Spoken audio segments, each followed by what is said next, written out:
ഈ വക്രതയും കോട്ടവുമുള്ള തലമുറയിൽ നിന്ന് രക്ഷിക്കപ്പെടേണ്ടതിൻ്റെ പ്രാധാന്യം നാം പ്രിയ സഹോദരനിലൂടെ കേൾക്കുകയുണ്ടായി. നമുക്ക് മത്തായി എഴുതിയ സുവിശേഷം 16-ാം അധ്യായം വായിച്ച് പ്രിയ സഹോദരൻ പറഞ്ഞതിനോട് ചേർന്ന് ചില കാര്യങ്ങൾ കൂടി ചിന്തിക്കുവാനായിട്ട് നമുക്ക് സമയമെടുക്കാം.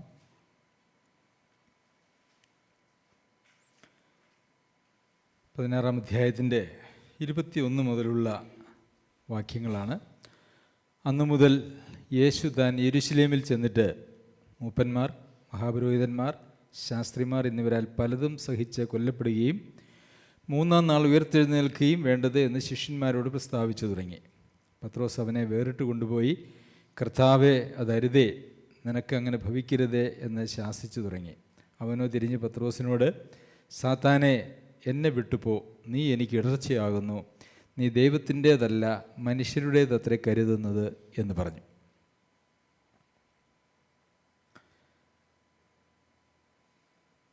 തൻ്റെ സഭയുടെ പണിയെ സംബന്ധിക്കുന്നതായിട്ടുള്ള കർത്താവിൻ്റെ ആദ്യത്തെ പ്രസ്താവന പത്രോസ് അപ്പോസ്തലൻ്റെ വിശ്വാസത്തിൻ്റെ ഏറ്റുപറച്ചിൽ, അല്ലെങ്കിൽ യേശു ആരാണ് എന്നുള്ളതിനെക്കുറിച്ചുള്ളതിൻ്റെ ഏറ്റുപറച്ചിലിൽ നിന്നും പ്രസ്താവിച്ചിട്ട് തൊട്ടു പിന്നാലെ സംഭവിക്കുന്നതായ കാര്യമാണ് നാം വായിച്ചത്. അന്നു മുതൽ എന്ന് പറയുമ്പോൾ ആ ദിവസത്തിന് ഒരു പ്രാധാന്യമുണ്ട്. അതായത് തൻ്റെ സഭയുടെ സ്ഥാപനത്തെ പ്രഖ്യാപിച്ച അന്നു മുതൽ, അല്ലേ? അതിന് തൊട്ട് മുമ്പ് പറഞ്ഞിരിക്കുന്നത് നാം വായിച്ചു കഴിഞ്ഞാൽ സമയത്തിന് കുറവുകൊണ്ട് അതെല്ലാം നാം വായിക്കുന്നില്ല. നീ പത്രോസാകുന്നു, ഞാൻ ഈ പാറമേൽ ഞാൻ എൻ്റെ സഭയെ പണിയും, പാതാള ഗോപുരങ്ങൾ അതിനെ ജയിക്കുകയില്ല എന്ന് ഞാൻ നിന്നോട് പറയുന്നു. സ്വർഗരാജ്യത്തിൻ്റെ താക്കോൽ ഞാൻ നിനക്ക് തരുന്നു, നീ ഭൂമിയിൽ കെട്ടുന്നതൊക്കെയും സ്വർഗത്തിലും കെട്ടപ്പെട്ടിരിക്കും എന്നൊക്കെ പറഞ്ഞിട്ട് അന്നു മുതൽ, അതായത് സഭയുടെ പ്രഖ്യാപനത്തിൻ്റെ അന്നു മുതൽ കർത്താവ്, അന്നു മുതൽ എന്ന് പറയുമ്പോൾ പലപ്പോഴും കർത്താവ് അങ്ങനെ ഈ ഒരു കാര്യം എന്താണ്, മൂപ്പന്മാർ, മഹാപുരോഹിതന്മാർ, ശാസ്ത്രിമാർ എന്നിവരാൽ പലതും സഹിച്ച് കൊല്ലപ്പെടുകയും 3-ാം നാൾ ഉയർത്തെഴുന്നേൽക്കുകയും ചെയ്യണം എന്ന് പ്രസ്താവിച്ച് തുടങ്ങി. അപ്പോൾ ഞാൻ വിചാരിക്കുന്നു കർത്താവ് അത് ഒന്ന് പറഞ്ഞു, അത് ശിഷ്യന്മാർ കേട്ടു, അത് അവർക്ക് പ്രത്യേകിച്ചൊന്നും മനസ്സിലായില്ല. പിന്നെയും കർത്താവ് പറഞ്ഞു. അങ്ങനെ പല പ്രാവശ്യം പറഞ്ഞു കഴിഞ്ഞപ്പോൾ പത്രോസിന് എന്ത് പറ്റി? ഇത് എന്താണ് സംഭവിക്കുന്നത്? ഇതെന്താണ് സംഭവിച്ചത്? അതൊന്നും അങ്ങനെ സംഭവിക്കാൻ പാടില്ല എന്ന് പറഞ്ഞ് പത്രോസ് കർത്താവിനെ വേറിട്ട് മാറ്റി, മറ്റാരും കേൾക്കാതെ. എന്തുകൊണ്ടാണ് അങ്ങനെ ചെയ്തതെന്ന് എനിക്കറിയില്ല. എന്നാൽ ഒരു പക്ഷേ അവിടെ കർത്താവിനെ എന്തു പറഞ്ഞു എന്നാണ് പറയുന്നത്, വായിക്കുന്നേ? ശാസിച്ചു എന്നാണ്. അപ്പോൾ പരസ്യമായിട്ട് ശാസിക്കേണ്ട, രഹസ്യമായി ശാസിച്ചേക്കാം എന്ന് വിചാരിച്ചാണോ എന്നറിയില്ല. അല്ല എങ്കിൽ ഇനി മറ്റാരും ഒന്നും പറയുന്നില്ല, 11 പേരും മൗനമാണ്. എന്നാൽ എൻ്റെ ഈ ശാസന, അല്ലെങ്കിൽ എൻ്റെ ഈ ഒരു ഇടപെടൽ അത് മറ്റാരും അറിയണ്ട എന്നുള്ളത് കൊണ്ടാണോ? അതെയോ പത്രോസ് അപ്പോസ്തലനെ പോലെ ഏത് കാര്യവും എടുത്തു ചാടി പെട്ടെന്ന് പറയുകയും തീരുമാനിക്കുകയും, വെട്ടാൻ പറയുമ്പോൾ വെട്ടുകയൊക്കെ ചെയ്യുന്നതല്ല, വാളെടുക്കാൻ പറയുമ്പോൾ എടുക്കുന്നവരും വെട്ടുകയൊക്കെ ചെയ്യുന്നതായിട്ടുള്ള ഒരു മനുഷ്യൻ്റെ സ്വഭാവത്തിൻ്റെ പ്രത്യേകതയാണോ എന്ന് നമുക്കറിയില്ല. അപ്പോൾ അങ്ങനെ ഭവിക്കരുത് എന്ന് ശാസിച്ചു തുടങ്ങി. അവനോ തിരിഞ്ഞ് പത്രോസിനോട്, സാത്താനെ, എന്നെ വിട്ടുപോ, നീ പത്രോസാകുന്നു, നീ ഏറ്റുപറഞ്ഞ വിശ്വാസമാകുന്ന പാറയുടെ മേൽ ഞാൻ എൻ്റെ സഭയെ പണിയും എന്ന് പ്രസ്താവിച്ച് അല്പസമയം കഴിഞ്ഞപ്പോൾ, അല്ലെങ്കിൽ 1-2 ദിവസം കഴിഞ്ഞപ്പോൾ കർത്താവ് പറയാണ്, സാത്താനെ, നീ എന്നെ വിട്ടുപോ. ഇത്രയും കേട്ട് കഴിയുമ്പം നമ്മളായിരുന്നു പത്രോസിൻ്റെ സ്ഥാനത്തെങ്കിൽ എന്ത് ചെയ്തേനെ? ആ കൂട്ടം അവസാനിപ്പിച്ച് നിനക്ക് നിൻ്റെ വഴി, എനിക്ക് എൻ്റെ വഴി എന്ന് പറഞ്ഞ് പോകുമായിരുന്നു, അല്ലേ? അതല്ലേ നമ്മുടെ ഒരു സ്വാഭാവികമായിട്ടുള്ള ചിന്ത. പക്ഷേ പത്രോസ് അങ്ങനെയൊന്നും ചെയ്തില്ല. കർത്താവ് അവനോട് പറഞ്ഞു, നീ എന്നെ വിട്ടുപോ, നീ എനിക്ക് ഇടർച്ചയാകുന്നു. എന്താ കർത്താവ് പറഞ്ഞത്? എന്താ? നീ മാനസാന്തരപ്പെടണമെന്നാണോ പറഞ്ഞേ? നീ തിരുത്തണമെന്നാണോ പറഞ്ഞേ? അല്ലെങ്കിൽ നീ അങ്ങനെ പറയരുതെന്നാണോ പറഞ്ഞത്? അങ്ങനെയൊന്നുമല്ല പറഞ്ഞേ. നീ എനിക്ക് ഇടർച്ചയാ, നീ വിട്ടുപോ. അങ്ങനെയെങ്ങാനും പറഞ്ഞാലോ, സാത്താനെന്ന് വിളിച്ചാൽ പോലും പ്രശ്നമാണ്. ഇനി ഇടർച്ചയെ വിട്ടു പോകാൻ പറഞ്ഞാൽ നമ്മൾ ഇതിന് സഹിക്കുമോ? സഹിക്കില്ലല്ലേ? പക്ഷേ പത്രോസ് അതൊക്കെ സഹിച്ചു. എന്നിട്ട് എന്തുകൊണ്ടാണ് പത്രോസിനെ കർത്താവ് സാത്താൻ എന്ന് വിളിക്കേണ്ടതിൻ്റെ ആവശ്യം വന്നത്? അല്ല എങ്കിൽ വിശ്വാസം ഏറ്റുപറഞ്ഞ് പിറ്റേ ദിവസം പത്രോസ് എന്തുകൊണ്ടാണ്, ഏത് രീതിയിലാണ് സാത്താൻ്റെ സ്വഭാവം കാണിച്ചത് എന്നുള്ളത് അവിടെ രേഖപ്പെടുത്തിയിട്ടുണ്ട്. എന്താണത്? എന്താണ്? നീ ദൈവത്തിൻ്റേതല്ല മനുഷ്യരുടേതത്ര കരുതുന്നത് എന്ന് പറഞ്ഞു. അപ്പോൾ ദൈവത്തിൻ്റേതല്ലാത്ത, ദൈവിക പരിപാടിയിൽപ്പെടാത്ത, മനുഷ്യൻ്റേത് കരുതുന്നതായിട്ടുള്ള എല്ലാ കാഴ്ചപ്പാടുകളും പ്രവർത്തനങ്ങളും എന്താണ്? സാത്താന്യമാണ്.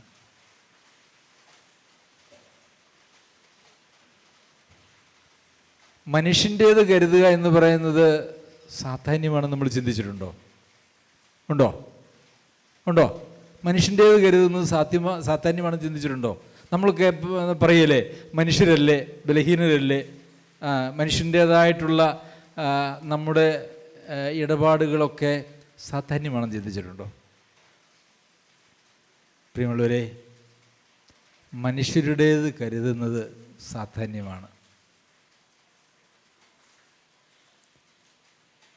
കാരണം സാത്താൻ്റെ പരിപാടി, സാത്താൻ എന്താ ശരിക്കും പറഞ്ഞു കഴിഞ്ഞാൽ സാത്താൻ്റെ പരിപാടി എന്താണെന്നറിയാവോ? ദൈവത്തിൻ്റേത് കരുതാതെ മനുഷ്യൻ്റേത് കരുതുന്നതിലേക്ക് മനുഷ്യനെ കൊണ്ടുപോവുക എന്നുള്ളതാണ്. അത് ഏദൻ തോട്ടം മുതൽ ആ ഒരു പരിപാടിയാണ് പിശാച് ഇന്നും ലോകത്ത് പിശാച് നടത്തിക്കൊണ്ടിരിക്കുന്നതാണ്. ഏദൻ തോട്ടത്തിൽ ചെന്ന് പിശാച് നീ എന്നെ ആരാധിക്കണമെന്ന് പറഞ്ഞോ? ഞാൻ പറയുന്നതൊക്കെ നീ കേൾക്കണമെന്ന് പറഞ്ഞോ? ഒന്നും പറഞ്ഞില്ല. എന്തുവാ പറഞ്ഞത്? ആദാമിനെയും ഹൗവയെക്കുറിച്ചുള്ള സാത്താൻ്റെ വലിയ സ്നേഹവും ഭാരവും അവരുടെ നല്ല ഭാവിക്ക് വേണ്ടിയിട്ടുള്ള ആലോചനയൊക്കെയാണ് കൊടുത്തത്, അല്ലേ? മനുഷ്യൻ്റേതാണ് കരുതിയത്. മനുഷ്യൻ്റേത് കരുതുന്നത് സാധാന്യമാണ്. ഇനി കർത്താവ് 40 ദിവസം ഉപവസിച്ചതിന് ശേഷം കർത്താവിനെ പിശാച് പരീക്ഷിക്കാൻ വന്നപ്പോൾ അവിടെ എന്തായിരുന്നു സംഭവിച്ചത് ശരിക്കും? 40 ദിവസം ഉപവസിച്ചു, വിശന്നു, ക്ഷീണിച്ചു. അപ്പം കഴിക്കാൻ പറയുക എന്ന് പറയുന്നത് തെറ്റാണോ? നമ്മളൊക്കെ ഈ ഉപവാസം കഴിഞ്ഞിട്ട് നമ്മൾ ഭക്ഷണം കഴിക്കുന്നില്ലേ? കർത്താവ് ഉപവാസം കഴിഞ്ഞതിന് ശേഷം കർത്താവിനോട് അപ്പം ഭക്ഷിച്ചോളം പറയുന്നതിൽ എന്തെങ്കിലും അപാകതയുണ്ടോ? കർത്താവ് അതിന് ശേഷം അപ്പം ഭക്ഷിക്കാതെയാണോ ജീവിച്ചത്? ഒന്നുമല്ല. പക്ഷേ ഈ കല്ലുകളെ നീ അപ്പമാക്കുവാൻ കൽപ്പിക്കുക, വിശന്നു. അപ്പോൾ പിശാച് അവിടെ ഏത് രീതിയിലാണ് സമീപിക്കുന്നത്? മനുഷ്യൻ്റെ സ്വാഭാവികമായിട്ടുള്ള ഒരാവശ്യം, അതായത് വിശപ്പിനുള്ള ഭക്ഷണം. ആ ഭക്ഷണത്തിന് ദൈവം അംഗീകരിച്ചിരിക്കുന്ന ദൈവികമായ സ്വാഭാവികമായ ഒരു വഴിയുണ്ട്. ആ വഴി അങ്ങ് മാറ്റി വെച്ചിട്ട് നീ അത്ഭുതകരമായി നീ ഭക്ഷണം കഴിക്കണം, അല്ലേ? നമ്മളൊക്കെ പലപ്പോഴും പറയേണ്ട അത്ഭുതം പ്രവർത്തിച്ചു, അത്ഭുതമായി എന്നൊക്കെ പറയുന്നുണ്ട്. അങ്ങനെയൊന്നുമല്ല. അപ്പോൾ ഈ ഒരു അത്ഭുതം ചെയ്ത് നീ ഈ അപ്പം തിന്നണം എന്ന് പറഞ്ഞപ്പോൾ കർത്താവ് എന്താ പറഞ്ഞേ? മനുഷ്യൻ അപ്പം കൊണ്ട് മാത്രമല്ല ദൈവത്തിൻ്റെ വായിൽ നിന്ന് വരുന്ന സകല വചനം കൊണ്ടും കൂടെ ജീവിക്കുന്നു. അപ്പോൾ ഒരു അത്ഭുതം പ്രവർത്തിച്ച് അപ്പം ഉണ്ടാക്കി അത് കഴിക്കുക എന്ന് പറയുന്നതായ ഒരു പരിപാടി ആയിരുന്നില്ല ദൈവിക പരിപാടി. അത് മനുഷ്യന് ദൈവം പിശാച് കൊടുത്തതായിട്ടുള്ള ഒരു എളുപ്പവഴി അല്ലെങ്കിൽ ഒരു സൂത്രവിദ്യ എന്നുള്ള നിലയിലാണ്. ഏദനിലെടുത്ത അതേ തന്ത്രമാണ്. അതിനുശേഷം കർത്താവ് രാജാവാണ്. കർത്താവിന് അന്നങ്ങനെ കാര്യമായ ശിഷ്യന്മാരോ അങ്ങനെ ഫോളോവേഴ്സൊന്നുമില്ല, അല്ലേ? അണികളില്ലാത്തൊരു സമയമാണ്. കർത്താവിനോട് സാത്താൻ എന്താ പറഞ്ഞേ? ആ ദേവാലയത്തിൻ്റെ മുകളിൽ നിന്ന് ഒന്ന് ചാടുക. ദേവാലയത്തിൻ്റെ മുകളിൽ നിന്ന് ചാടിയിട്ട് ഒരു പരിക്കുമേൽക്കാതെ ഒരു മനുഷ്യനങ്ങനെ നിൽക്കാൻ സാധിച്ചു എന്ന് വന്നാൽ അതൊരു അസാമാന്യ സംഭവമാണ്. അപ്പോൾ നീ ഇങ്ങനെ ഒരു അത്ഭുതമൊക്കെ എല്ലാവരുടെയും മുമ്പാകെ കാണിച്ചാൽ പിന്നെ വാഗ്ദത്തമുണ്ട് അല്ലേ? എന്താ വാഗ്ദത്തം? ദൂതന്മാർ താങ്ങിക്കൊള്ളും. അപ്പോൾ ഇത് ഇന്നും പറയുന്നത് വാഗ്ദത്തമുണ്ട്, അതുകൊണ്ട് ചാടിക്കൊള്ളാനാണ് പറയുന്നത്. അതിനെക്കുറിച്ച് നമ്മൾ കൂടുതൽ അങ്ങോട്ട് പോകുന്നില്ല. അപ്പോൾ വാഗ്ദത്തമുണ്ട്, ചാടിക്കോ എന്നാണ് പിശാച് ആരോട് പറഞ്ഞത്? കർത്താവിനോട് പറഞ്ഞത്. എന്ന് വെച്ചാൽ എന്ത് കിട്ടും നിനക്ക്? നിനക്ക് ധാരാളം ആളുകളെ കിട്ടും. അപ്പോൾ ഈ ഉണ്ട്, ചാടിക്കോ എന്ന് പറയുന്നതായിട്ടുള്ള ആളുകൾക്ക് ഇന്നും ധാരാളം അണികളെ കിട്ടുന്നുണ്ടെന്നുള്ളത് ഒരു സത്യമാണ്. പക്ഷെ കർത്താവ് എന്താ പറഞ്ഞേ?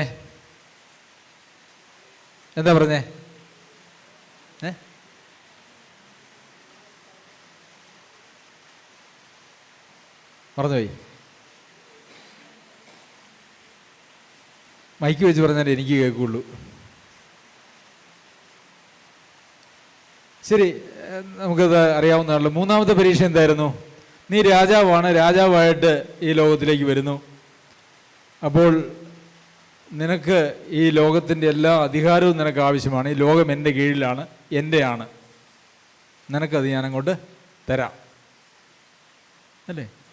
ഇതെല്ലാം ഈ ലോകത്തിൻ്റെ കാര്യങ്ങൾ, മനുഷ്യനെ സംബന്ധിക്കുന്ന കാര്യങ്ങളാണ് പിശാച് മനുഷ്യനിലേക്ക് കൊടുക്കുന്നത്. ദൈവത്തിങ്കിൽ നിന്നും അകറ്റി മനുഷ്യൻ്റെ പ്രാഥമികമായിട്ടുള്ള ആവശ്യങ്ങളെ പോലും മുതലെടുത്തുകൊണ്ട് ദൈവത്തിൽ നിന്നും വിടുവിക്കുന്നതായ ഒരു പരിപാടിയാണ് പിശാച് ലോകത്ത് നടത്തിക്കൊണ്ടിരിക്കുന്നത്. പിശാച് ആ കാര്യത്തിൽ വളരെയേറെ വിജയിച്ചു. പ്രിയമുള്ളവരെ, മനുഷ്യൻ്റേത് ചിന്തിച്ച പത്രോസിനെ ഞാൻ വിചാരിക്കുന്നു നമ്മളാണെങ്കിൽ എന്ത് പറഞ്ഞേനെ? ഒരാൾക്കെങ്കിലും എന്നെക്കുറിച്ച് ഒരു സ്നേഹം, ഒരു ഭാരം അല്ലേ? ഒരാൾ എനിക്ക് വേണ്ടി പ്രാർത്ഥിക്കുന്നു, എന്നെക്കുറിച്ചൊരു ഭാരമുണ്ട്, എന്നോട് സ്നേഹമുണ്ട്. ബാക്കി 11 പേർക്കും എന്തില്ല? സ്നേഹമില്ല. അപ്പോൾ പ്രിയമുള്ളവരെ, പല വിശ്വാസികളെന്ന് പറയുന്നവരുടെയും ഉപദേശങ്ങളും അവരുടെ കാഴ്ചപ്പാടുകളും അവരുടെ അടുത്ത് നിന്ന് നമ്മൾ ഉപദേശം സ്വീകരിക്കുന്നതൊക്കെ ഇതുപോലെയുള്ള പൈശാചികമായ ഉപദേശങ്ങളാണ് എന്ന് ഇന്ന് ലോകത്ത് ക്രിസ്ത്യാനികൾ അറിയുന്നില്ല. മനുഷ്യൻ്റേതായ നിലനിൽപ്പിനും വളർച്ചയ്ക്കും പേരിനും പ്രശസ്തിക്കും വേണ്ടിയിട്ട് ആണ് ഇന്ന് ആളുകളുടെ പ്രാർത്ഥനകളും യാചനകളും ഉപദേശങ്ങളും അധ്വാനങ്ങളും എല്ലാം അതിലെ കേന്ദ്രീകരിച്ചുള്ളതാണ്. മനുഷ്യനുള്ളത് ചിന്തിക്കുന്നതാണ് എങ്കിൽ അത് സാത്താന്യവുമാണ്. അപ്പോൾ എന്നിട്ട് കർത്താവ് എന്താ പറയുന്നേ? പിന്നെ യേശു ശിഷ്യന്മാരോട് പറഞ്ഞത്, ഇത്രയും പറഞ്ഞു കഴിഞ്ഞിട്ട് ശിഷ്യന്മാരോട് പറയുകയാണ്, ഒരുത്തൻ എൻ്റെ പിന്നാലെ വരുവാൻ ഇച്ഛിച്ചാൽ തന്നെത്താൻ ത്യജിച്ച് തൻ്റെ ക്രൂശുമെടുത്ത് എന്നെ അനുഗമിക്കട്ടെ. അപ്പോൾ മനുഷ്യൻ്റേത് ചിന്തിക്കുന്നത് പൈശാചികമാണെങ്കിൽ ദൈവികമായി ചിന്തിക്കുന്നത് എന്താണ്? ക്രൂശാണ് അല്ലേ? ക്രൂശാണ്.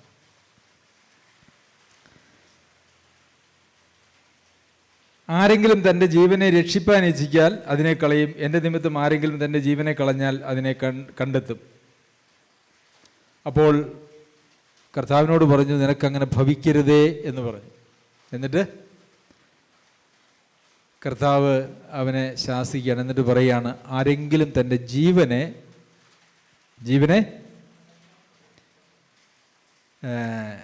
രക്ഷിക്കാൻ ഇച്ഛിച്ചാൽ അതിനെ കളയും. അപ്പോൾ കർത്താവ് പറയുകയാണ്, നീ എൻ്റെ ജീവനെ രക്ഷിക്കുന്നതിനെ കുറിച്ചാണ് പറഞ്ഞത്. അങ്ങനെ ഭവിക്കരുത്, ഒരിക്കലും അങ്ങനെ ഭവിക്കരുത് എന്നുവെച്ച് കർത്താവ് പറയുക, ഞാനെന്നല്ല, ആരെങ്കിലും തൻ്റെ ജീവനെ രക്ഷിക്കാൻ ഇച്ഛിച്ചാൽ അതിനെ കളയും. ആരെങ്കിലും എൻ്റെ നിമിത്തം ആരെങ്കിലും തൻ്റെ ജീവനെ കളഞ്ഞാൽ അതിനെ കണ്ടെത്തും. ബൈബിളിൽ ഒത്തിരി വിരോധാഭാസങ്ങളുണ്ട്. ഈ ലോകത്തിൻ്റെ പ്രമാണങ്ങളിൽ നിന്നും വളരെ വ്യത്യസ്തമായിട്ടുള്ള ഉപദേശങ്ങളാണ് ബൈബിളിലുള്ളത്. പല ഉദാഹരണങ്ങൾ പലപ്പോഴും നമ്മുടെ സന്ദേശങ്ങളിൽ അത് വരുന്നുണ്ടല്ലേ. എന്തൊക്കെയാണ്? നിങ്ങൾ കഷ്ടം അനുഭവിക്കുമ്പോൾ സന്തോഷിപ്പിൻ. നിങ്ങൾ സന്തോഷം അനുഭവിക്കുമ്പോൾ സന്തോഷിപ്പിൻ എന്ന് പറയുന്നതാണ് നമ്മുടെ ലോകത്തിൻ്റെ പ്രമാണം. നിങ്ങൾ കഷ്ടം അനുഭവിക്കുമ്പോൾ സന്തോഷിപ്പിൻ. നിങ്ങളെക്കുറിച്ച് എല്ലാ തിന്മയും എല്ലാം കളവായി പറയുമ്പോൾ നിങ്ങൾ ഘോഷിച്ച് ഉല്ലസിപ്പിൻ. അയ്യോ, അതെങ്ങനെയാണ് സാധ്യമാകുന്നത്? അപ്പോൾ ബൈബിളിലെ എല്ലാ പ്രമാണങ്ങളും ഈ ലോകത്തിൻ്റെ പ്രമാണങ്ങളിൽ നിന്നും വളരെ വ്യത്യസ്തമാണ്. നിങ്ങളുടെ ജീവനെ നിങ്ങൾ രക്ഷിക്കാൻ തീരുമാനിച്ചാൽ അത് പോയി. എന്നാൽ എൻ്റെ നിമിത്തം നിങ്ങൾ നിങ്ങളുടെ ജീവനെ കളയാൻ തീരുമാനിച്ചാൽ നിങ്ങളതിനെ നേടും. എന്താണ് പ്രിയമുള്ളവരെ ഈ ജീവനെ നേടുക അല്ലെങ്കിൽ ജീവനെ കളയുക എന്ന് പറയുന്നത്? എന്തായാലും അതൊരു ശാരീരിക മരണത്തെക്കുറിച്ചല്ല, ഒരു ശാരീരിക മരണത്തെക്കുറിച്ചല്ല എന്ന് നമുക്കറിയാം, അല്ലേ? എന്നാൽ അതിൽ ശാരീരിക മരണവും ഒരു പക്ഷേ ഉൾപ്പെടാൻ സാധ്യതയുണ്ട്. എന്നാൽ പ്രാഥമികമായിട്ടും അതൊരു ശാരീരിക മരണത്തെക്കുറിച്ചല്ല. ദൈവനാമത്തെ പ്രതി നമുക്ക് നഷ്ടപ്പെടുത്താൻ ആവശ്യമുള്ള ഒത്തിരി കാര്യങ്ങൾ ഈ ലോകത്തിലുണ്ട്. എനിക്ക് കർത്താവിൻ്റെ പിന്നാലെ യാത്ര ചെയ്യണം എന്നൊരാൾ തീരുമാനിച്ചാൽ അദ്ദേഹം ഈ ലോകത്തിൽ നഷ്ടപ്പെടുത്തേണ്ടതായിട്ടുള്ള ഒത്തിരി കാര്യങ്ങളുണ്ട്. പ്രിയ സഹോദരൻ, അതിനെക്കുറിച്ചാണ് നമ്മളോട് സംസാരിച്ചത്. ഈ ദുഷ്ടലോകത്തിൽ നിന്നും നിങ്ങൾ രക്ഷിക്കപ്പെടുവിൻ. അത് ഈ ദുഷ്ടൻ്റെ അധീനതയിൽ കിടക്കുന്നതായിട്ടുള്ള ഈ ദുഷ്ടലോകത്തിൽ നമുക്ക് പറ്റാത്തതായിട്ടുള്ള ഒത്തിരി കാര്യങ്ങളുണ്ട്. ഇപ്പോൾ ഒരു ഉദാഹരണം പറഞ്ഞാൽ, എനിക്ക് കർത്താവിനെ പിൻചെല്ലണം. പക്ഷേ ചില ഉദാഹരണങ്ങൾ ഞാൻ പറയാം. എനിക്ക് പരിചയമുള്ള വിശ്വാസികൾ എന്ന് പറയുന്നതായിട്ടുള്ള പേരുള്ള ചില ആളുകൾ നമ്മുടെ പഴയ സഭകളിലും അല്ലെങ്കിൽ അയൽ സഭകളിലുമൊക്കെ ഉണ്ട്. അപ്പോൾ അവരെന്നോട് പറഞ്ഞൊരു കാര്യം, സഹോദര, നിങ്ങൾ പഠിപ്പിക്കുന്നത് വളരെ കറക്റ്റാണെന്ന് എനിക്ക് ബോധ്യമുണ്ട്, നിങ്ങളുടെ സന്ദേശങ്ങളൊക്കെ ഞാൻ കേട്ടു. പക്ഷേ അതാണ് കറക്റ്റ്, ഞങ്ങളുടെ സഭയിൽ പഠിപ്പിക്കുന്നത് തെറ്റാണെന്ന് ഞങ്ങൾക്കറിയാം. പക്ഷേ സഹോദര, ഞാൻ ഒരു സഭ മാറി, ഇനിയും മാറിക്കഴിഞ്ഞാൽ നാട്ടുകാരെന്ത് പറയും? ഇതിങ്ങനെ സഭ തോറും മാറി മാറി നടക്കുന്ന ഇദ്ദേഹത്തിൻ്റെ ഒരു രീതിയാണെന്ന് പറയും, ഇല്ലേ? അതുകൊണ്ട് ഞാനങ്ങോട്ട് വരുന്നില്ല. താൻ എന്തിനെയാ അവിടെ നേടുവാൻ ശ്രമിച്ചത്? തൻ്റെ സമൂഹത്തിലുള്ള ഒരുപക്ഷെ അഭിമാനത്തെ. അതുപോലെ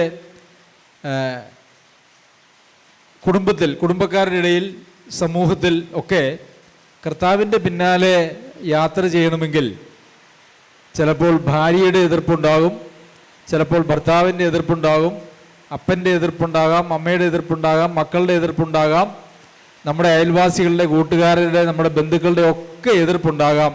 അപ്പോൾ നമ്മളുടെ അടുത്തൊരൊറ്റ ചോദ്യമാണുള്ളത്. മാനുഷികമായി ചിന്തിച്ചാൽ, മനുഷ്യൻ്റേത് കരുതിയാൽ എന്താണ് നമ്മൾക്ക് ഉള്ള ഉത്തരം? ഓ, അവരൊക്കെ എന്നെക്കുറിച്ച്, എൻ്റെ എല്ലാ ബന്ധങ്ങളും പോവും, അവരൊക്കെ എന്നെക്കുറിച്ച് എന്തു പറയും?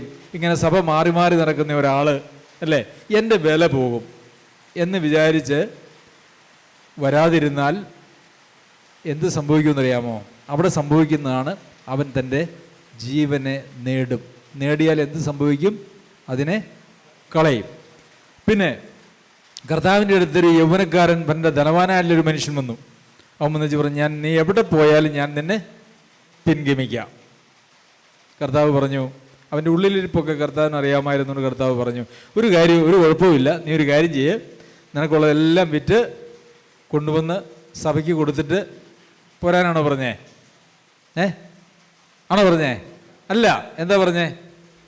നീ നിൻ്റേതായിട്ട് ഒന്നും ഇങ്ങോട്ട് കൊണ്ടുവരരുത്, നീ ഇങ്ങോട്ട് കൊണ്ടുവന്നാൽ നീ ഇവിടെ ഒരു പ്രമാണിയായിരിക്കും, അതുകൊണ്ട് നീ നിനക്കുള്ളതെല്ലാം വിറ്റ് കൊടുത്തേച്ച് നീ ഞങ്ങളുടെ കൂടെ പോരാൻ പറഞ്ഞു. അപ്പോൾ എന്ത് പറഞ്ഞു?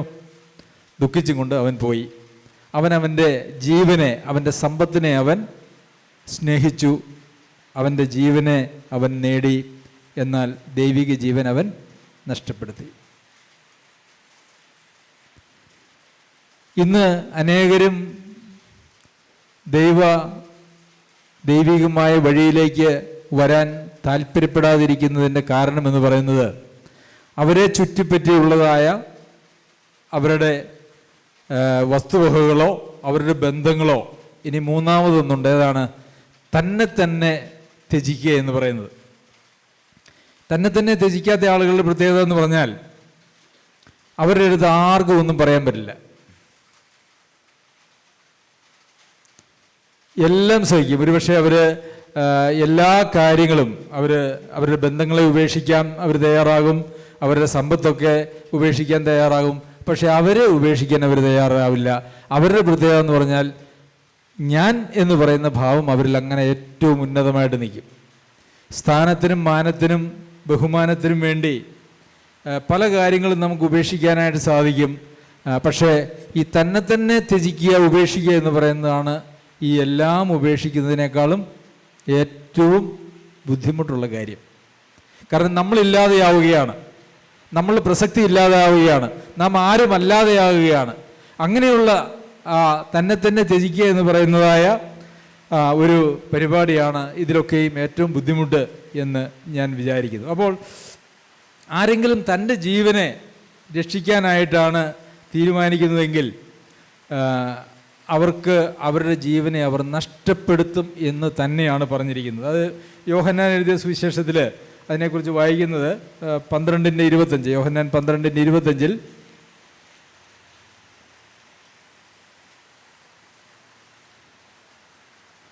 ഇപ്രകാരം നാം വായിക്കുന്നു: തൻ്റെ ജീവനെ സ്നേഹിക്കുന്നവൻ അതിനെ കളയും, ഇഹലോകത്തിൽ തൻ്റെ ജീവനെ പകയ്ക്കുന്നവൻ അതിനെ നിത്യജീവനായി സൂക്ഷിക്കും. അപ്പോൾ നമ്മുടെ ജീവനെ നേടുവാനോ അതിനെ സ്നേഹിക്കുവാനോ വിവിധങ്ങളായിട്ടുള്ള രീതിയിൽ നാം ശ്രമിക്കുമ്പോൾ അതിനെ യഥാർത്ഥത്തിൽ നാം നഷ്ടപ്പെടുത്തുകയാണ് ചെയ്യുന്നത്. അത് നമുക്ക് നഷ്ടമായി തീരുകയാണ് ചെയ്യുന്നത്.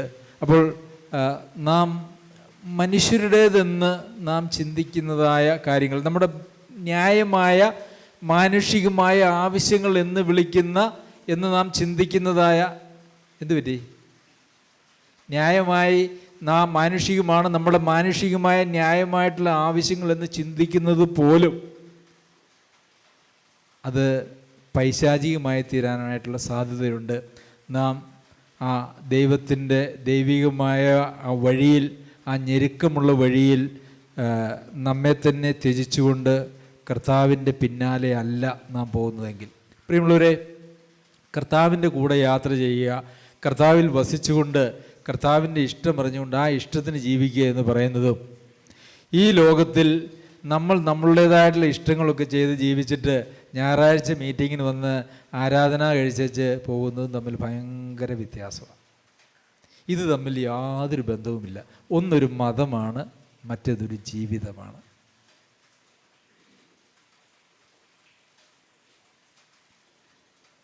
അങ്ങനെ ഒരു ഞായറാഴ്ച ക്രിസ്ത്യാനി ഞായറാഴ്ച വന്നു, കണ്ടു, എല്ലാവരുമായിട്ട് സന്തോഷമായി മീറ്റിങ്ങിലൊക്കെ പങ്കെടുത്തു, അപ്പം നുറുക്കലിലൊക്കെ പങ്കെടുത്തു, വചനമൊക്കെ കേട്ടു, സന്തോഷിച്ചു, തിരിച്ചു പോയി.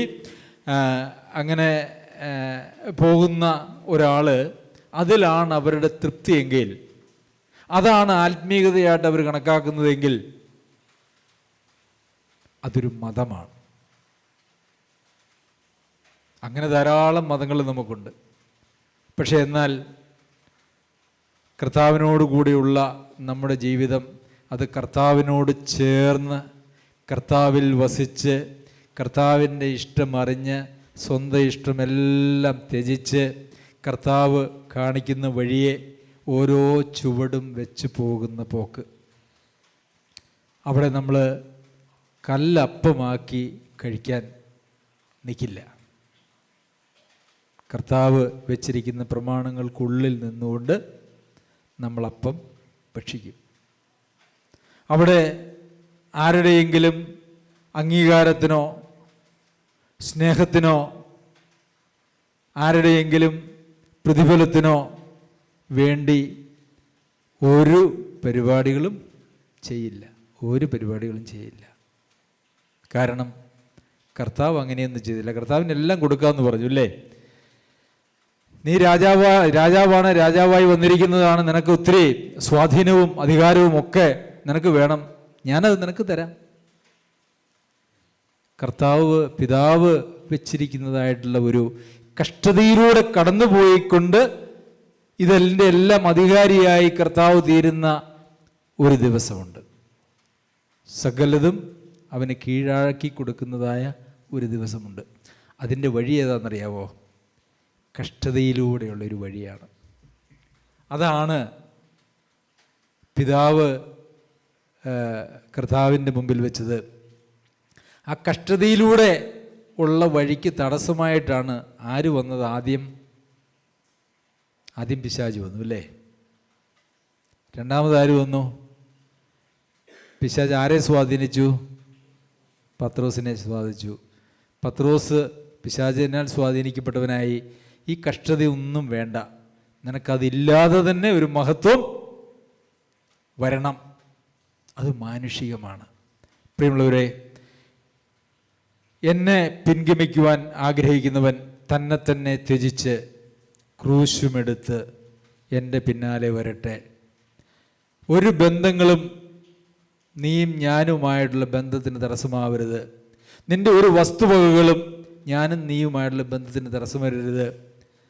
നിൻ്റെ ഭാര്യ ഒരുപക്ഷെ നിന്നെ അല്ലേ, ഞാൻ സമാധാനമല്ല വാളത്ര കൊണ്ടുവന്നിരിക്കുന്നത്.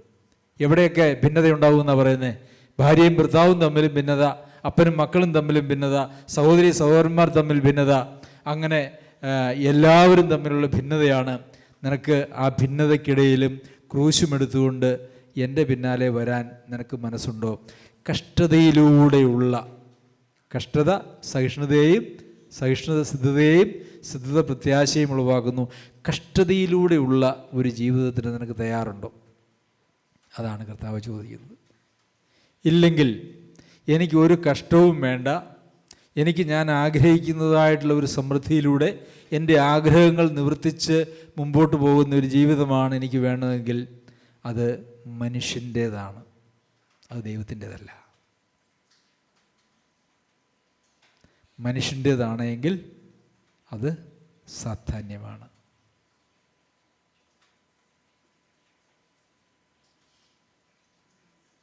കർത്താവ് അങ്ങനെ കടന്നുപോയ ഒരാളാണ്. അപ്പസ്തോലന്മാർ അങ്ങനെ കടന്നുപോയ ആളുകളാണ്. ആദിമ സഭാ പിതാക്കന്മാർ, അനേക വിശ്വാസികൾ അങ്ങനെ കഷ്ടതയിലൂടെ കടന്നുപോയി തേജസ്കരിക്കപ്പെട്ട, മഹത്വവൽക്കരിക്കപ്പെട്ട ആളുകളാണ്. കഷ്ടതയിലൂടെ അല്ലാതെ ഒരു വഴി ഇല്ല. ഞെരുക്കമുള്ള വഴി എന്ന് പറയുന്നതിൻ്റെ അർത്ഥം എന്താണെന്നറിയാമോ? ഞെരുക്കമുള്ള വഴിയിലൂടെ നിങ്ങൾ പോയിട്ടുണ്ടോ? നമുക്ക് ഭാവനയിൽ ഞെരുക്കമുള്ള വഴിയെക്കുറിച്ച് ചിന്തിക്കാനായിട്ട് ഒരുപക്ഷെ പറ്റും. എന്താണ്? വളരെ ഇടുങ്ങിയതാണ്, കല്ലും മുള്ളും ഒക്കെ നിറഞ്ഞ ഒരു വഴി. ഒന്ന് പതുക്കെ ഒന്ന് തിരിയുമ്പോൾ മുള്ളിവിടെ പിടിക്കും, ഇങ്ങോട്ടൊന്ന് തിരിഞ്ഞാൽ ഈ ഇല്ലിക്കാട്ടിലും ഇഞ്ചക്കാട്ടിലും ഒക്കെ കയറിയ ആളുകൾക്ക് ഒരു പക്ഷേ അതൊരു അനുഭവമായിരിക്കും. ഇഞ്ചക്കാട്ടിക്കൂടെ എങ്ങനെ പോകാം? ഇല്ലിക്കാട്ടിക്കൂടെ എങ്ങനെ പോകാം? അല്ലേ? നമ്മൾ തിരിഞ്ഞാലും മറിഞ്ഞാലും ഒക്കെ വേദനയാണ്. അങ്ങനെ ഒരു ഇഞ്ചക്കാട്ടിൽ കൂടെ യാത്ര ചെയ്യുന്ന, അല്ലെങ്കിൽ ഒരു ഇല്ലിക്കൂട്ടത്തിലൂടെ യാത്ര ചെയ്യുന്ന ഒരു ജീവിതമാണ് ക്രിസ്തീയ ജീവിതം. അതുകൊണ്ടാണ് കർത്താവിൻ്റെ പിന്നാലെ ഒത്തിരി ആൾ കൂടിയപ്പോഴൊക്കെ കർത്താവ് തിരിഞ്ഞേച്ച് അവരോട് പറഞ്ഞു തരാമെന്നറിയാമോ?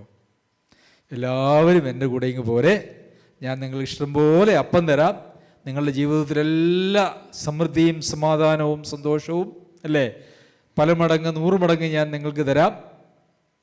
അങ്ങനെയാണോ പറഞ്ഞേ? എൻ്റെ പിന്നാലെ നിങ്ങൾ പോരാൻ ചിന്തിച്ചാൽ നിങ്ങൾ അവിടെ ഒന്ന് ചിന്തിച്ചു, എൻ്റെ പിന്നാലെ വരണമെങ്കിൽ ഇതൊക്കെയാണ് വ്യവസ്ഥകൾ. തന്നെ തന്നെ ത്യജിക്കണം, ക്രൂശ് എടുക്കണം, ഒരു ബന്ധങ്ങളും പാടില്ല. ബന്ധങ്ങൾ പാടില്ല എന്നുള്ളതിന് കർത്താവ് പറഞ്ഞ മറ്റൊരു പ്രയോഗമുണ്ട്. എന്താ? പൂർണ്ണ ഹൃദയത്തോടെ, പൂർണ്ണ മനസ്സോടെ, പൂർണ്ണ ശക്തിയോടെ, പൂർണ്ണ ആത്മാവോടെ എന്നെ സ്നേഹിക്കുക. അപ്പോൾ പിന്നെ പൂർണ്ണം എന്ന് പറയുമ്പോൾ എത്ര ശതമാനമാണ്? 100%. അപ്പോൾ പിന്നെ കർത്താവിനേക്കാൾ സ്നേഹിപ്പാൻ പിന്നെ 1% വല്ലയിടത്തും വെച്ചിട്ടുണ്ടോ? 1% പോലും വെച്ചിട്ടില്ല. കർത്താവിൻ്റെ വഴിയെ കഷ്ടതയുടെയും നിന്ദയുടെയും പരിഹാസത്തിൻ്റെയും പീഡനത്തിൻ്റെയും വിശപ്പിൻ്റെയും ദാരിദ്ര്യത്തിൻ്റെയുമായിട്ടുള്ള ആ വഴിയിലൂടെ യാത്ര ചെയ്യുമ്പോൾ അത് മഹത്വത്തിലേക്കുള്ളൊരു യാത്രയാണ്. അതാണ് നമ്മുടെ മുമ്പിലുള്ളതായ വഴിയെന്ന് പറയുന്നത്. നമ്മുടെ ജീവിതവും നമ്മളുടെ മക്കളുടെ ജീവിതവും നമ്മളുടെ കൊച്ചുമക്കളുടെ ജീവിതവും ഒക്കെ സമ്പന്നമാക്കി അതെല്ലാം ഒരു സുരക്ഷിതമാക്കി അതിനുശേഷം ഞാൻ കർത്താവിനെ പിൻചെല്ലാം. അതല്ല എങ്കിൽ അതൊക്കെയാണ് എൻ്റെ ജീവിതത്തിൻ്റെ ഏറ്റവും വലിയ പ്രാധാന്യമുള്ള കാര്യം എന്ന് നാം ചിന്തിച്ചാൽ നാം ദൈവിക വഴിയിലല്ല. നമ്മൾ ഏത് വഴിയിലാണെന്നറിയാമോ? ആ വിശാലമായ വഴിയിലാണ്. അവിടെ നമ്മളെ തന്നെ ത്യജിച്ചിട്ടില്ല, ക്രൂശ് എടുത്തിട്ടില്ല, നമ്മളൊന്നും ചെയ്തിട്ടില്ല. നമ്മൾ എപ്പോഴോ ഒന്ന് ഏറ്റുപറഞ്ഞു, മാനസാന്തരപ്പെട്ടിട്ട് പോലുമില്ല. ആ മാനസാന്തരത്തിൻ്റെ വഴിയിൽ പോലുമല്ല നാം ഉള്ളത്. നാം എപ്പോഴും മനുഷ്യൻ്റേത് ചിന്തിച്ചുകൊണ്ട് നടക്കുകയാണ്. അതുകൊണ്ട് പ്രിയമുള്ളവരെ, നമുക്കിന്ന് മനുഷ്യരുടേത് ചിന്തിക്കാനായിട്ട് നമുക്ക് അനുവാദമില്ല. നമ്മളുടേതായിട്ടുള്ള താല്പര്യങ്ങൾ, നമ്മളുടെ സുഖസൗകര്യങ്ങൾ, നമുക്ക് ഈ ലോകത്തിൽ ഭൗതിക നിലയിൽ സമ്പാദിക്കാവുന്നതായിട്ടുള്ള സുരക്ഷിതത്വം, ഇതൊക്കെ നമ്മളുടെ ആത്മീക ജീവിതത്തിന് ഒരു തടസ്സമാണ്. അതൊന്നും നമ്മുടെ ആ ഒരു ജീവിത പാന്താവിൽ നമുക്ക് അനുവദിക്കപ്പെട്ടിട്ടുള്ള കാര്യമല്ല. മറിച്ച് കർത്താവ് എങ്ങനെയാണ് മഹത്വം പ്രാപിച്ചത്? കഷ്ടങ്ങളിലൂടെ കടന്നാണ്, അല്ലേ? അതേപോലെയുള്ള ഒരു ജീവിതമാണ് ക്രിസ്തീയ ജീവിതം എന്ന് പറയുന്നത്. പ്രിയ സഹോദരൻ വചനം പ്രസംഗിച്ചപ്പോൾ പറഞ്ഞൊരു വാക്ക് എൻ്റെ ശ്രദ്ധയിൽപ്പെട്ടു. ഭാഗ്യവശാൽ. എന്താണ്? നിങ്ങളാരെങ്കിലും ശ്രദ്ധിച്ചോ? അത് ഭാഗ്യവശാൽ എന്ന് പറഞ്ഞുകൊണ്ട് സഹോദരൻ പറഞ്ഞത് എന്താണ്? ആരെങ്കിലും ഒരാൾക്ക് പറയാമോ? മൈക്കെടുത്ത്.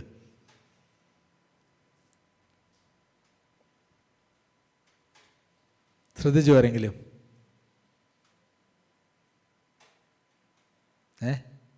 ഭാഗ്യവശാൽ എന്ന് പറഞ്ഞുകൊണ്ട് സഹോദരൻ പറഞ്ഞ ബന്ധുവാണ്. ഭാഗ്യവശാൽ അതിന് സഹായിക്കുന്ന ഒരു സഭയിൽ നാം എത്തിപ്പെട്ടു. പ്രിയമുള്ളവരെ, നമ്മളിവിടെ ആർക്കും ഈ ലോകത്തിലെ ഭൗതികമായിട്ടുള്ള സമൃദ്ധി ഒന്നും വാഗ്ദത്തം ചെയ്തതില്ല. വചനത്തിൽ അങ്ങനെ ഒരു സൂചന പോലുമില്ല. പഴയ ഉടമ്പടിയുടെ കീഴിൽ ഇസ്രായേൽ മക്കൾക്ക് അങ്ങനെയുള്ള ചില ഭൗതികമായിട്ടുള്ള നന്മകൾ കൊടുത്തിട്ടുണ്ടായിരുന്നു. എന്നാൽ പുതിയ ഉടമ്പടിയുടെ കീഴിൽ കർത്താവായ യേശു ക്രിസ്തു തൻ്റെ ദേഹമെന്ന തിരശ്ശീലയിലൂടെ ഒരുക്കിയതായിട്ടുള്ള ആ വഴിയിൽ അങ്ങനെ ഒരു പരിപാടി ഇല്ല. കഷ്ടം സഹിക്കാനും ഞെരുക്കമുള്ള വഴിയിലൂടെ പോകാനും തന്നെ ത്യജിക്കാനും ക്രൂശെടുക്കാനും കഴിയുന്നവർക്ക് മാത്രം ആണ് ദൈവം ഈ വഴി വച്ചിരിക്കുന്നത്.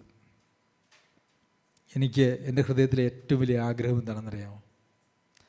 നമ്മുടെ സഭയിൽ അംഗമായിരിക്കുന്ന ആരും നിത്യതയിൽ എത്താതെ വരരുത്.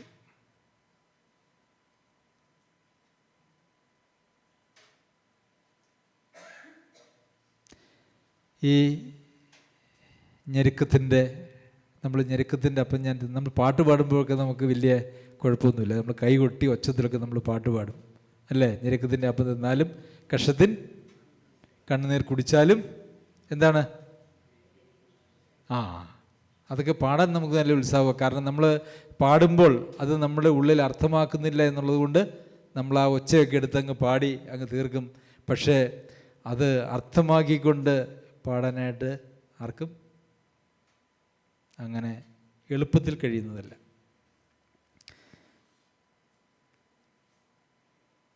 നാം രക്ഷിക്കപ്പെട്ടു, ഇനി സ്വർഗത്തിലേക്കാണ് പോകുന്നത് എന്നുള്ളതായ യാതൊരു വക തെറ്റായിട്ടുള്ള ധാരണകളും വേണ്ട. ഞാൻ പിടിച്ചു എന്ന് നിരൂപിക്കുന്നില്ല, പിടിക്കാമോ എന്ന് വെച്ച് പിന്തുടരുന്നതേ ഉള്ളൂ. ആ പിന്തുടരുമ്പോൾ പൗലോസ് അപ്പോസ്തലൻ എന്താ പറയുന്നത്? എല്ലാം ചപ്പും ചവറുമായിട്ട് എണ്ണി തൻ്റെ മുമ്പിൽ വെച്ചിരിക്കുന്നതായ ആ ലക്ഷ്യത്തിലേക്ക് ഓടുന്നു. അപ്പോൾ ഇതൊക്കെ പറയുമ്പോൾ അന്നേരം ജോലി വേണ്ടേ, ബിസിനസ് വേണ്ടേ, കൃഷി വേണ്ടേ, വെറുതെ അങ്ങനെ ഇരുന്ന് പാട്ടും പാടിയിരുന്നാൽ മതി, പോരാ. പക്ഷെ നാം ചെയ്യുന്ന ഓരോ കാര്യങ്ങളും കർത്താവിനോട് ചേർന്ന്, കർത്താവിൻ്റെ കൂടെ, കർത്താവ് പറയുന്നത് പോലെ കർത്താവിൻ്റെ നാമമഹത്വത്തിനായി ആണ് നമ്മളിതെല്ലാം ചെയ്യുന്നത്. അത് ചെയ്യുമ്പോൾ, അതായത് കർത്താവ് എന്നോട് കൂടെ, കർത്താവ് അപ്രൂവ് ചെയ്യാത്ത, കർത്താവ് അംഗീകരിക്കാത്തതായിട്ടുള്ള യാതൊരു പരിപാടിയും ചെയ്യാൻ നമുക്ക് അനുവാദമില്ല. ഭയങ്കര വില കൊടുക്കേണ്ടതായ ഒരു കാര്യമാണ് ഈ ക്രിസ്തീയ ജീവിതം എന്ന് പറയുന്നത്. അതുകൊണ്ടാണ് നിങ്ങൾ ആലോചിച്ചിട്ടൊക്കെ പോന്നാൽ മതി. കർത്താവിന് ആരുടെ കാര്യത്തിലും കർത്താവിന് നിർബന്ധമൊന്നുമില്ല, അല്ലേ? ആരുടെ കാര്യത്തിലും ഒരു നിർബന്ധമില്ല. പക്ഷെ എല്ലാവരും രക്ഷിക്കപ്പെടണമെന്നുള്ളത്, രക്ഷിക്കപ്പെടുക മാത്രമല്ല സത്യത്തിൻ്റെ പരിജ്ഞാനത്തിലെത്തണമെന്നുള്ളത് ദൈവത്തിൻ്റെ ഇഷ്ടമാണ്. ക്രൂശിക്കപ്പെട്ടവനായ ക്രിസ്തുവിനെ നമ്മൾ റോമാലേഖനത്തിൽ പഠിക്കുന്നത്, അവനെ പരസ്യമായി നിർത്തിയിരിക്കുന്നു. കർത്താവിനെ, ക്രൂശിക്കപ്പെട്ടവനായ കർത്താവിനെ പരസ്യമായി നിർത്തിയിരിക്കുന്നു.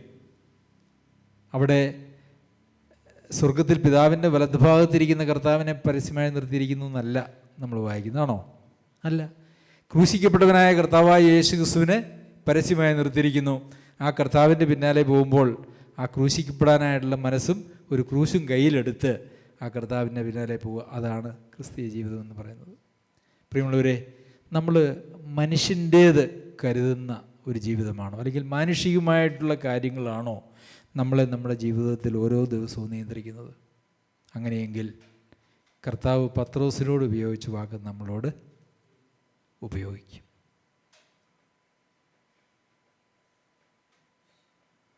നമുക്ക് ദൈവസന്നിധിയിൽ നമ്മെ തന്നെ പരിശോധിക്കാം. ഈ വക്രതയുള്ള തലമുറയിൽ നിന്ന് രക്ഷിക്കപ്പെടുവിൻ എന്ന് പറഞ്ഞ വാക്ക് കൈക്കൊണ്ടവർ മാത്രമാണ് സ്നാനമേറ്റത്, അല്ലേ? ആ വാക്ക് കൈക്കൊണ്ടവർ, അവൻ്റെ വാക്ക് കൈക്കൊണ്ടവർ. മറ്റ് പല വാക്കുകളാലും അവനവരെ പ്രബോധിപ്പിച്ചു. ഈ വക്രതയുള്ള തലമുറയിൽ നിന്നും രക്ഷിക്കപ്പെടുവിൻ എന്ന് പറഞ്ഞു. അവൻ്റെ വാക്ക് കൈക്കൊണ്ടവർ സ്നാനമേറ്റു.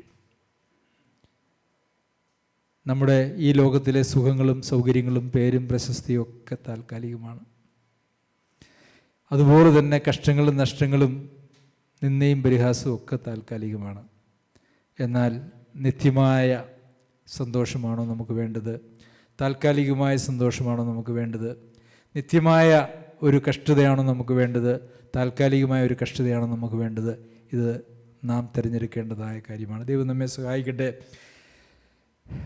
നമ്മൾ എല്ലാവരും മനുഷ്യരുടേതായ ചിന്തിക്കുന്നതായിട്ടുള്ള പ്രവണത ഞാൻ വിചാരിക്കുന്നു നമ്മളിൽ എല്ലാവരിലും അത് ഒരളവിൽ അല്ലെങ്കിൽ മറ്റൊരളവിലുണ്ട്.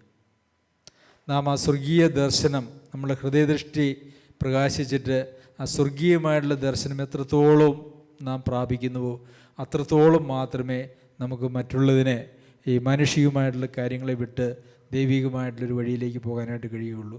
നമ്മളിലെല്ലാവരിലും മാനുഷികമായിട്ടുള്ള ഭയങ്ങളും മാനുഷികമായിട്ടുള്ള ചിന്തകളും ഭാരങ്ങളും ഒക്കെയുണ്ട്. പക്ഷേ അതുമായിട്ട് നമുക്ക് മുമ്പോട്ട് പോകുവാനായിട്ട് കഴിയുകയില്ല. നാം എല്ലാവരും ഓരോ ദിവസവും ചിന്തിക്കേണ്ടത്, കർത്താവ് അപ്രൂവ് ചെയ്യുന്ന വഴിയിലാണോ ഞാൻ പോകുന്ന വഴിയിൽ കർത്താവുണ്ടോ, അല്ലെങ്കിൽ കർത്താവ് തെളിച്ച് കാണിക്കുന്ന ആ വഴിയിലൂടെയാണോ ഞാൻ പോകുന്നത്? ഇത് നാം എപ്പോഴും ചിന്തിക്കുകയും കർത്താവിൽ വസിക്കുകയും ചെയ്യേണ്ടത് ആവശ്യമാണ്. സർവശക്തനായ ദൈവം നമ്മെ എല്ലാവരെയും സഹായിക്കട്ടെ. നമുക്ക് എഴുന്നേറ്റ് എന്നൊരു പാട്ട് പാടി പ്രാർത്ഥിച്ച് നമ്മുടെ മീറ്റിംഗ് അവസാനിപ്പിക്കാം. സുമ സഹോദരി, പാട്ട്.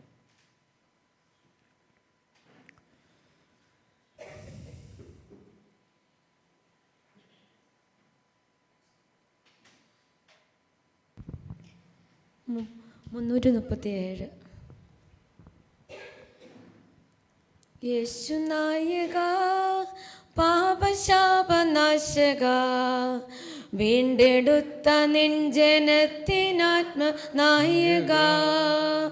യേശു നായക പാപശാപനാശക വീണ്ടെടുത്ത നിൻജനത്തിനാത്മ നായക. കണ്ടു ഞാനി ദൈവസ്നേഹമീശൻ ക്രൂശിന്മേൽ, പണ്ടു ഞാൻ അറിഞ്ഞതിൽ നോർത്തു നീറുന്നേ. ഉണ്ടനിക്കു നാടുമേലിലെന്നതോർക്കും വേണ്ടെനിക്ക് മിസ്സൈമി നിക്ഷേപങ്ങളെ ഉണ്ടെനിക്കു നാടുമേലിലെന്ന് തോർക്കുമ്പോൾ വേണ്ടെനിക്ക് മിസ്സൈമി നിക്ഷേപങ്ങളെ യേശു നായക